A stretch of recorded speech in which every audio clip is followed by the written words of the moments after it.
Good morning guys and welcome to the channel. So today we're out in the countryside, out in Essex, and we're fitting some outside lighting. Well, we're not fitting outside lighting, we're altering outside lighting to work with the Lutron system.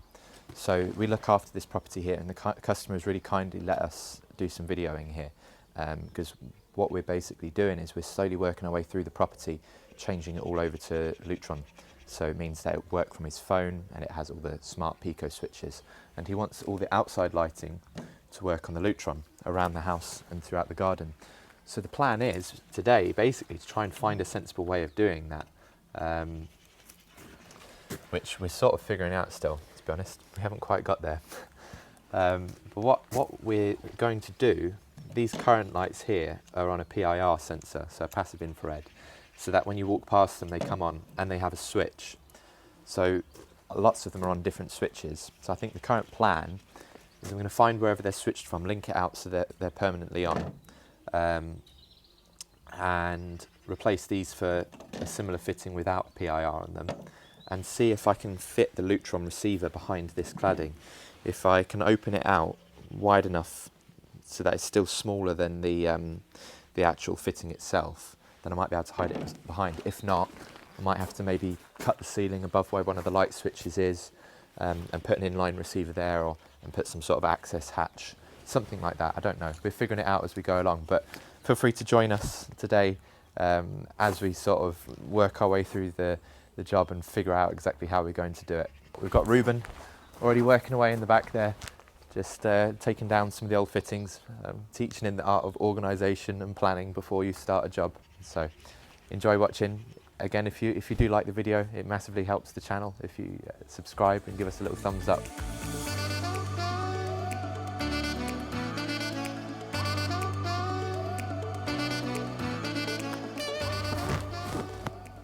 Hello guys, well while Cory and Reuben are busy having fun in the sun, I am stuck here in the office. But one thing that makes it a lot more fun is using Tradify, and Tradify is our video sponsor for today. Tradify is a job management software that we use on a day-to-day basis to organise our business. It's a way to produce quotes, invoices, schedule your jobs, deal with inquiries, basically deal with all the boring side of things for your business, the admin side, which is important to stay organised and keep on top of everything. There's a link in the description where you can get 50% off Tradify for your first 3 months, so check that out. And now I'll let you get back to Cory and Reuben. I think what I'm going to do, I want to find the first point on all of these. I found the end of line, but the one that I thought would sensibly be the first point on the corner isn't. So I'm just going to separate all of these out, work my way through them, and then liven it back up again and see which one is live. And whichever one's live, I know that that is my first point. It's the way the Lutron things work. I think it's the RA2 system. It's been delivered. It's not here just yet. As soon as it gets here, I'll show it to the camera. It's literally just a feed in and feed out, and then that links up to the hub. And then once it's linked up to the hub, you can control it from your phone and all the other smart device switches. So it's a fantastic product. But in order for it to work, for each leg of the radial or whatever it is that you're controlling, the first point of that system will need to go through the Lutron controller. So I need to find that first point and run it through it basically. But the tricky thing is going to be hiding the receiver, because we've only got a fairly small disc for the actual light itself. So what I'm thinking is if I kind of cut a slot in the wall, whatever width the controller is on the skinniest point, slide it through. On these ones I might be able to just tack the outside edge. Something like that, you know, just slide the controller into the wall, so then, because it still needs to be accessible, is the problem. If I put it in there above the ceiling, then I have to put a hatch or something so that I can still access it, or maybe put it inside like a blanking plate and then label the blanking plate. I can't just put it above the ceiling and hide it. And it's the sort of property that's very nicely finished and decorated. It's not really a property that I want to just be leaving hatches on their ceilings. So if I can hide it inside the wall out here, that would be ideal, I think. Right, so these are the remotes that we're talking about for the Lutron. So I've got a very awkward hand. I don't think I'll ever make a handle. So you've got the different settings, and when you order them, basically you can choose whatever moods and things you want. and then they basically clip inside the light switches. So in this property here, we'll try and get a shot actually of that. You've got, say, a bright mood. You can choose and select whichever ones you want to come onto it. So that's a mood where all nice and bright. You've got cooking, where they just wanted this area lit. They weren't fussed about the rest of the property. Dining, so it's nice soft lighting where you've got that will come on.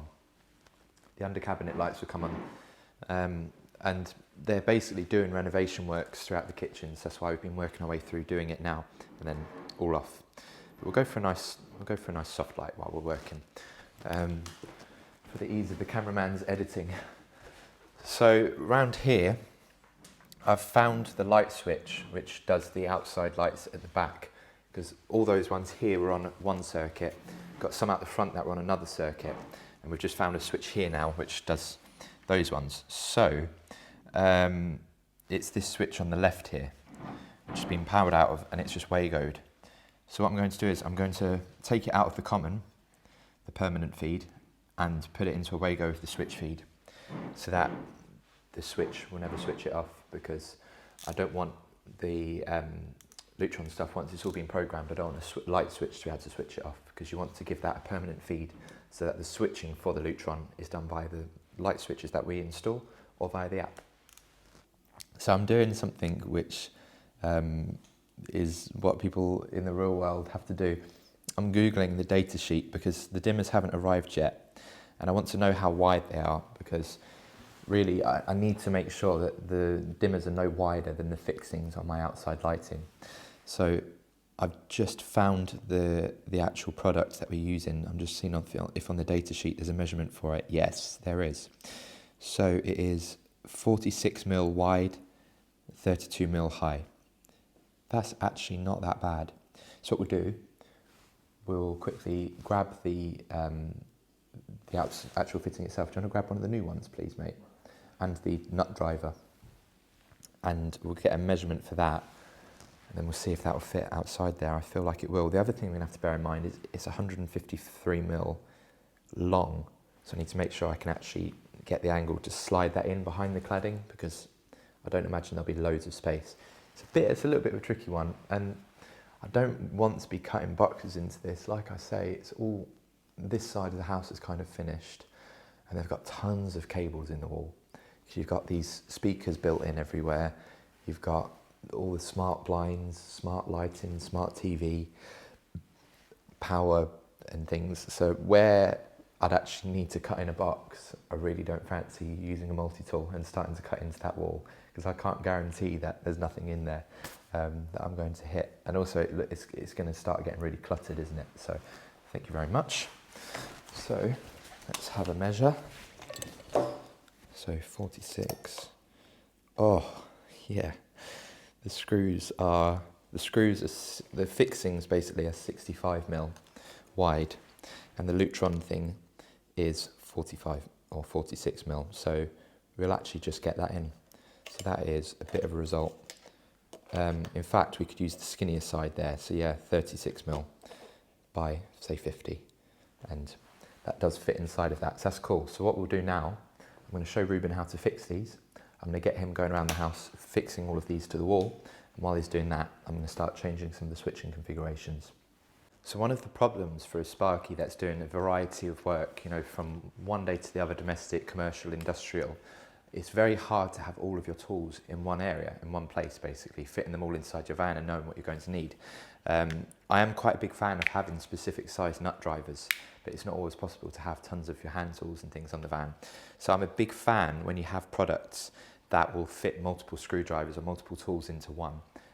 Like you've seen my Klein ratchet screwdriver and things that I use, where you've got the 27 in one. But this is another product which I'm a big fan of.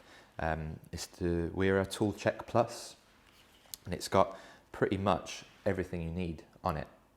So you've got a little ratchet on the top, which is perfect for when you've got really tight space. So applications where maybe you're sliding down between a machine or something like that, and you just need, in fact, that was the reason why I bought this, was for one specific job, trying to take a panel door off when I couldn't get in there. You've got this bit here, you've got all your sockets, loads of security bits and adapters.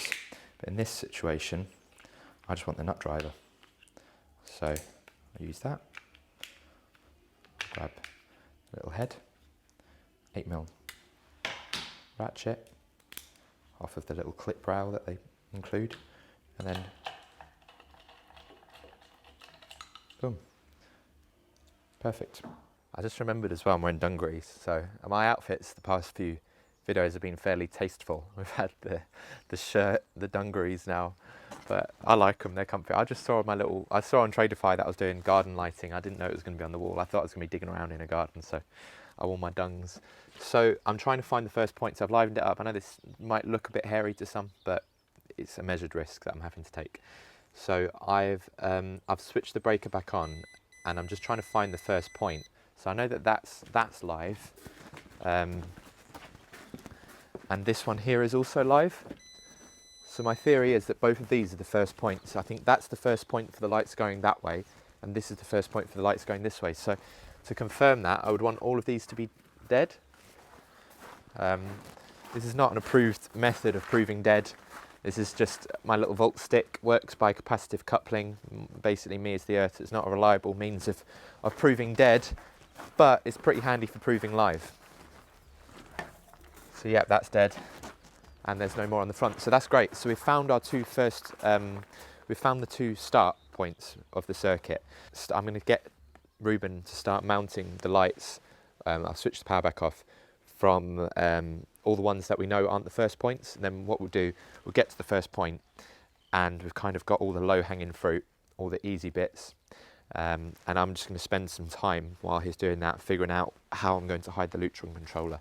So the lights on the front, I found are off of a light switch just the other side of the wall and round the corner, and it's linked out permanent. So someone has already linked it out and added a PIR up here.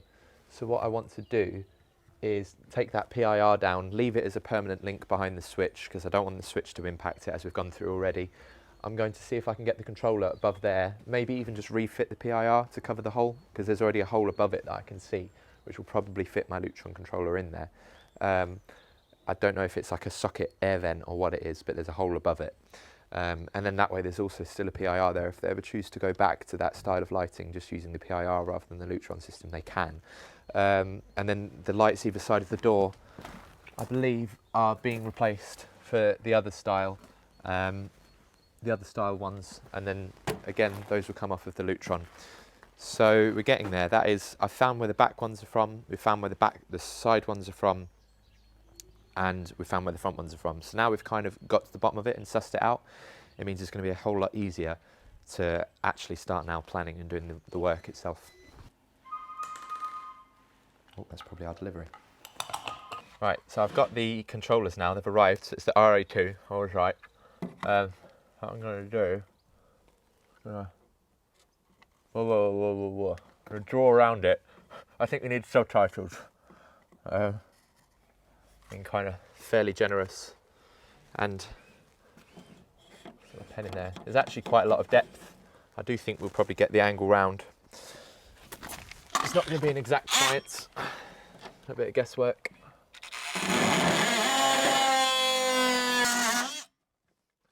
Smells like carcinogens. Oh yeah, that's actually potentially going to work quite well. Let's play a game of please don't lose the controller in the wall, because they're really expensive. Oh. No. No, no, no.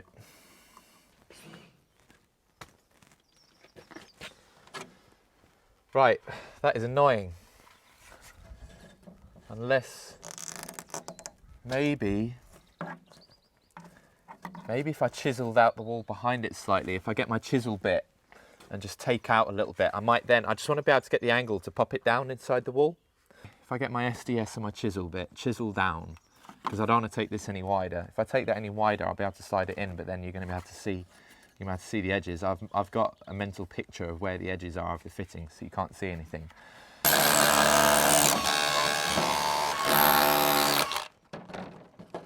What I've done is I've chiseled out as like the air block behind it.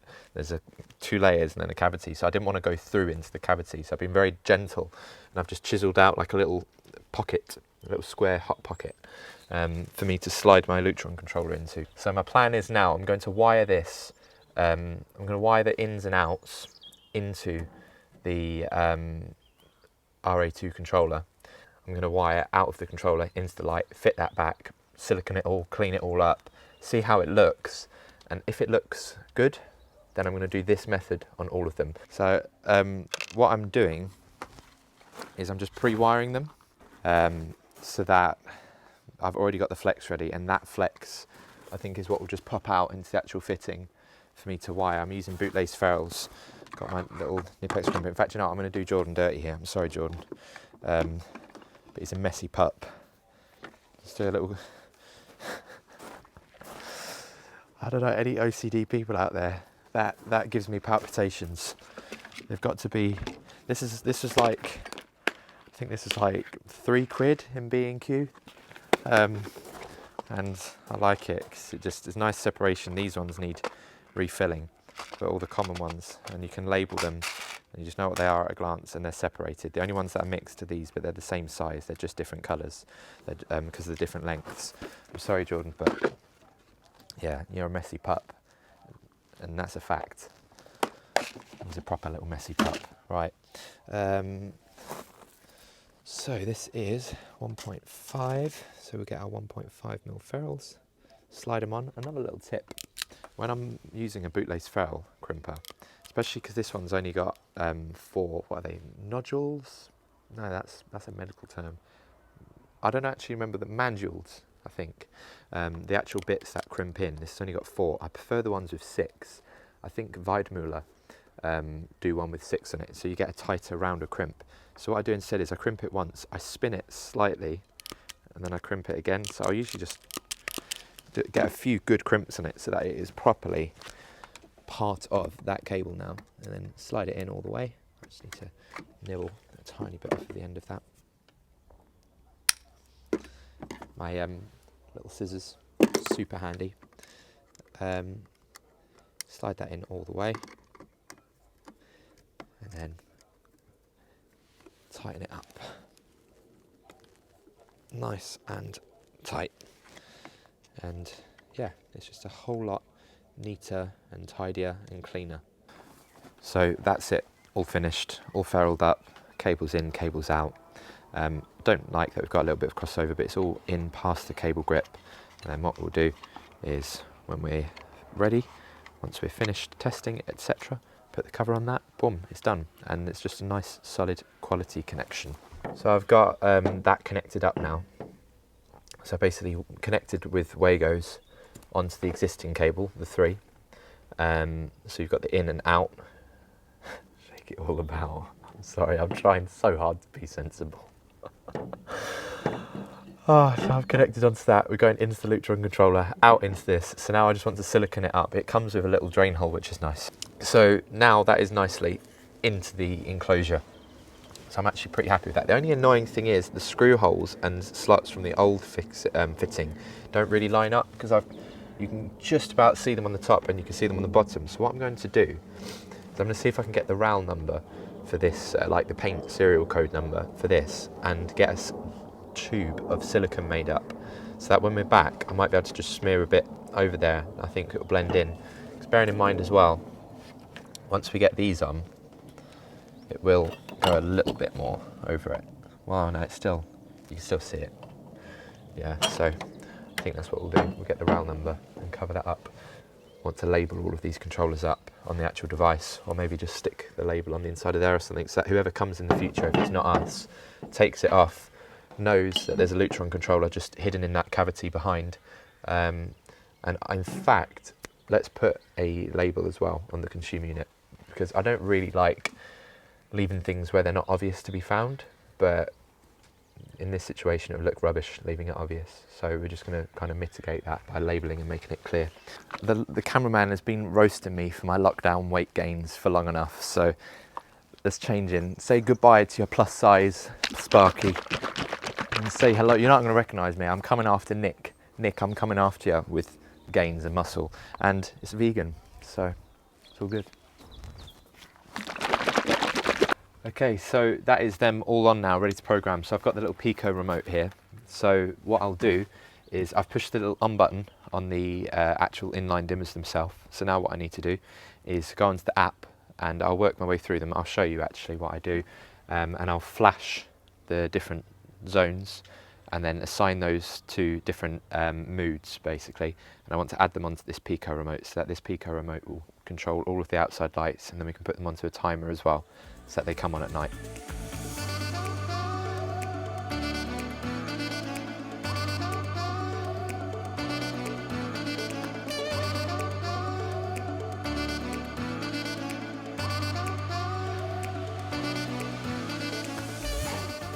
This stuff has completely wrecked all of my multi-tool blades, hence why I'm having to use my pad saw.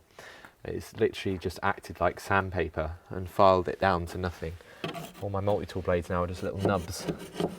So I've gone back to doing things the old school way, which is not super ideal. If anyone has any suggestions for like a better, I was thinking maybe like a diamond tipped multi-tool blade would have probably done it better, because it's like a composite, it's not actually wood. So I think, what did they do in the days before multi-tools with jobs like this, where you had to just cut into like a piece of wood? I've got so much respect. I think I've just got it so easy, because really ever since I've started I've had tools like multi-tools, where I just switch it on and cut into pretty much any surface I want at any point with minimal damage and effort. And it's like, I think, how on earth did you do it? Even back in the days of like the raw plug tool and thing, having to use like a hammer and bolster for chasing. It's hardcore. You would have thought that now, having all of this kit, labour costs would come down, because if you think about how much labour would be involved in like a rewire or something like that 20-30 years ago, having no power tools, compared to now where you've got wall chasers and grinders and impact drivers and STS drills. But it doesn't seem to do that. It doesn't seem to work like that for some reason. I guess maybe inflation, or maybe now you've got more things like NIC and insurances and all of that kind of malarkey to pay for, which perhaps you didn't have to as much before. I'm not sure. Any old Sparkies in our viewers? I'd be very interested in hearing from you. Genuinely curious. There we go.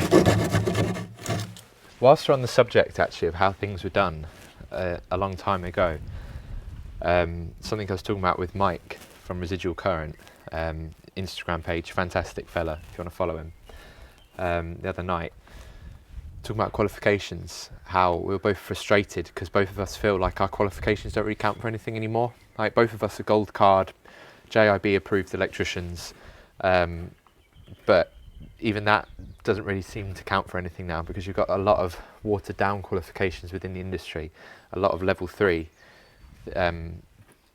qualifications that don't really count for much. And I'm thinking back in the time of like the artisans, basically, when you had all these people who were just fantastic at their craft. I feel like the routes were a lot more straightforward. You know, you're either qualified or you're not. In America, in Canada, a lot of those places, you're either licensed or you're not. You know, you're a journeyman or you're a master electrician. Whereas in England, it's so much more haphazard and confusing.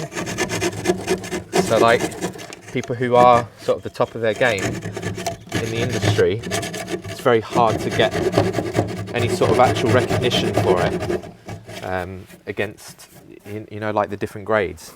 And we were saying how it would make sense to have a proper a proper national grading system, whether it's like, you know, this is the criteria to be a domestic electrician, and this is the card, the license that you need.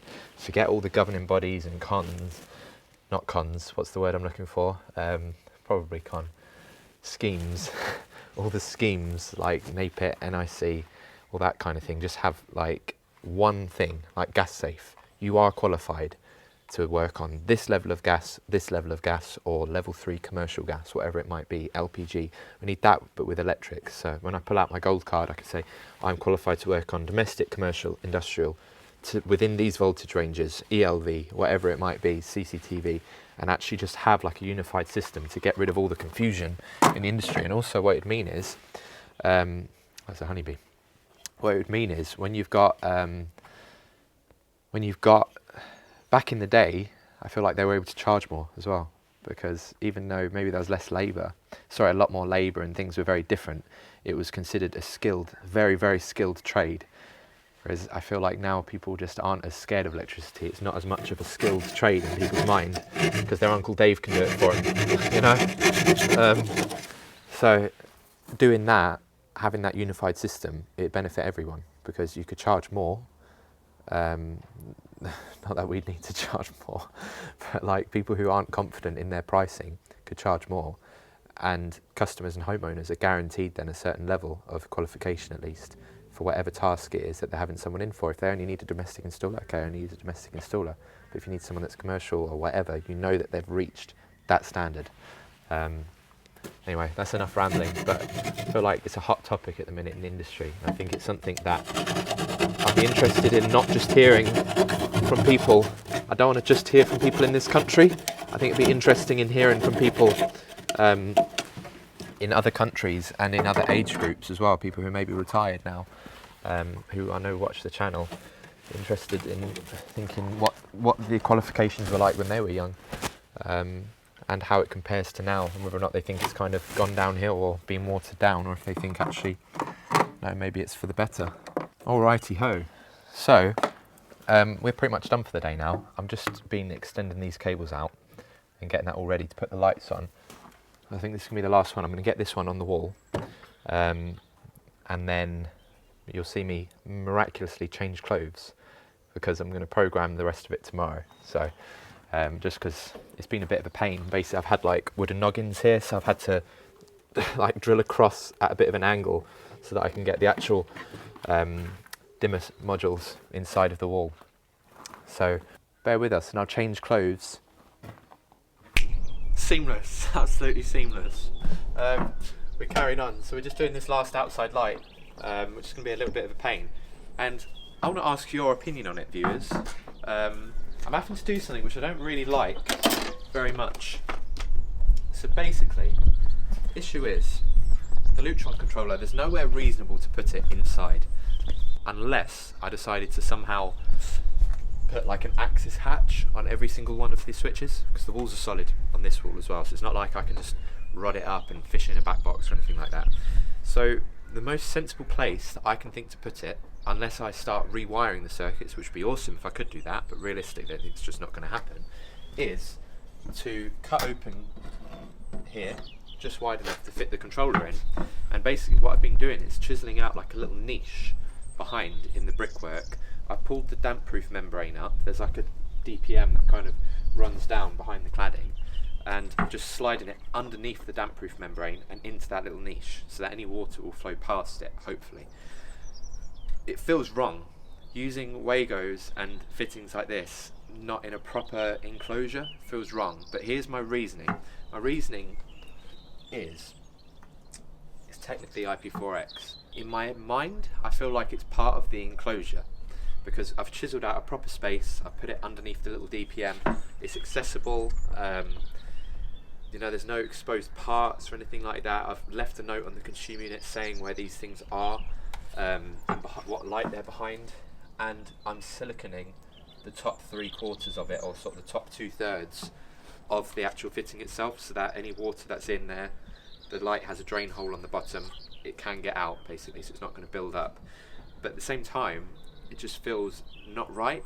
The right way to do it really would be to rewire back to the board, and just maybe put a piece of trunking along and just have all of the controllers underneath. But this is the thing, sometimes in the real world you can't do things exactly as you want to do them. You have to kind of just make things work. Realistically, after speaking to Jordan as well, we feel like that's just kind of the best solution to come up with. So we're going to crack on with that, and what we'll do as well is I'll program it. We're actually going to do a separate video on how to, in a little bit more in depth on how to actually set them up inside the house with the hub and things, but we'll just briefly show you us pairing it with all the other outside lights, so bear with. Okay, so we're all finished. All the outside lights are on, they're all wired, we've siliconed them up, we've sealed them all, and basically just done the best job that we possibly can, even though we're retrofitting trying to make no damage on the inside of the property. So we're going to come back as well, because we're slowly kind of working our way through the property, swapping it all over to the Lutron system. So their telly, speakers, blinds, all the rest of it all going to be added. So as we're doing that, for all the smart home stuff, we'll keep you guys updated and try and make it as instructional as possible. So if you've got any specific questions that you have about the Lutron stuff or the gear or how we do it, then just put them in the description below, because we're going to be coming back here. So whatever questions you guys have got, I'd be more than happy to answer them in the next video when we come back and we know then what it is that you want as viewers. So thank you so much for watching. I'm off salmon fishing now, as you can tell by my dungarees. Thanks again, and I hope you guys can stay safe and well and keep busy. Take care.